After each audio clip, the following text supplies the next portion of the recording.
Alright guys, Mr. G here with another WarThunder video, and today we're going to be talking about one of my favorite ships in the German destroyer line, this one being a premium. They were nice enough to let me test drive it for a week, the Z-20 Karl Galster. This is a ship that I was really happy to get. I've been playing the German destroyers pretty intensely here for the last couple of weeks, so today I'm going to start reviewing those ships, and we're going to start with this one. It's a premium one. It's a tier 3 with a battle rating of 4.3. Little history about this ship. The Z-20 Karl Galster was one of 6 Type 1936 destroyers built by the German Navy in the 1930s. This one was completed in 1939. Spent most of its time training during the beginning of World War II. Laid a bunch of minefields off the German coast. And then basically just inspected shipping and did merchant attacking and not a whole lot other than that. So pretty much just light escort duty and ship attack duty. So what kind of armament are we looking at on this thing? We got 5 times 128mm cannons on this thing, which is pretty similar to what you're going to see in a lot of the other ships. I mean, the beginning, the 1939, it's only got 4 of the 105s. The cannon boot has 2 120mm, 37 and 20s and some secondaries. The Type 1939 though is going to have pretty much the same turrets here. It's going to have 5 of the 128mm there. So this Type 1934A, really similar main armament, primary armament to the Z-20 Karl Galster. And then the 1924 is just going to be running 3 of the 128mm guns.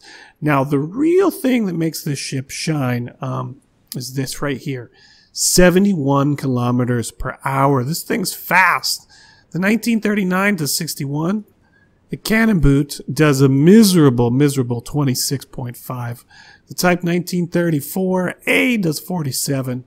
And the Type 1924 does 63. So this thing's nearly 10 kilometers per hour faster than any of the other destroyers in the other German lines. So this thing is quick. It also has really good anti-aircraft armament and some decent secondary turrets.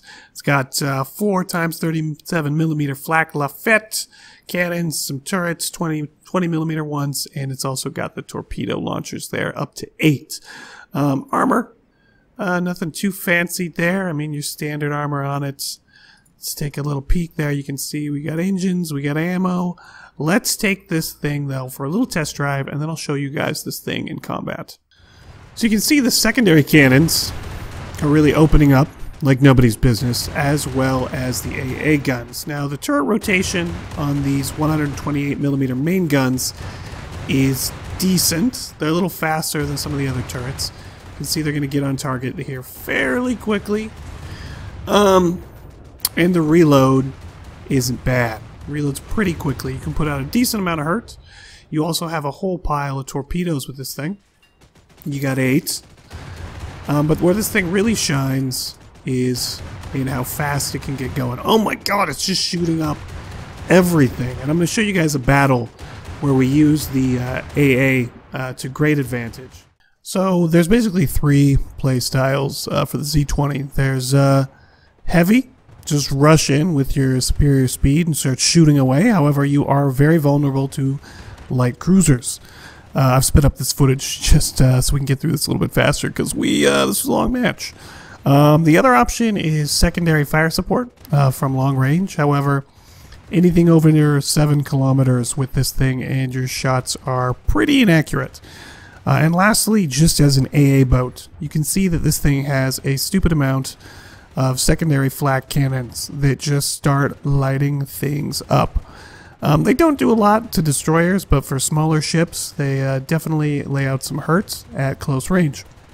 So in this particular battle, we basically just rushed in using our superior speed, popped some shots at some of the heavier destroyers, but let our secondary armament do a lot of the work with this thing.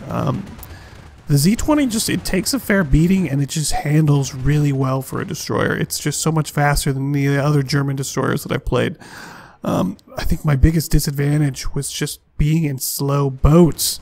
I really enjoy the K2 cannon boat for its armament and its armor, but it's so slow. You're going to make a lot more research and silver if you can get to battle and get kills.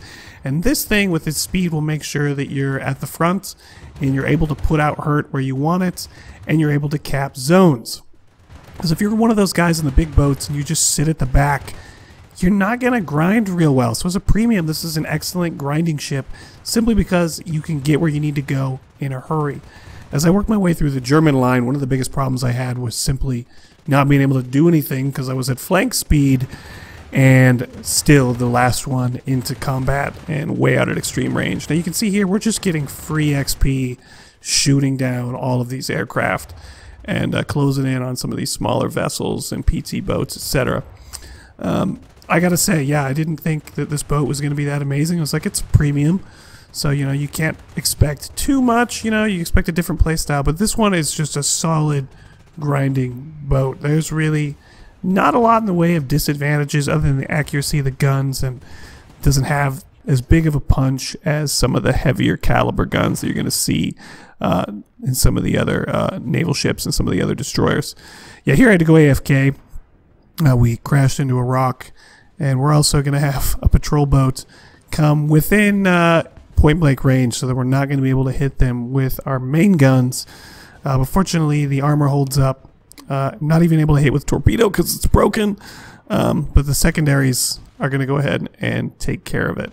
So in my personal opinion, after spending a whole pile of time grinding the German naval line, I would say that, is it worth 50 bucks in the bundle? 50 is expensive for a boat and coins, but is it good? Will you enjoy it once you have it? Yeah, you absolutely will. It's a really, really fun boat to drive. And I'll say there are a lot of boats in the German line that were not fun to drive. So if you're thinking about buying this one, Mr. G says, hey, go for it. Give it a go. And I'll be taking a look at all of the other boats later as I get to them. So if you want to see another review of a German boat, you let me know in the comments. I'm going to catch you all later. Mr. G out.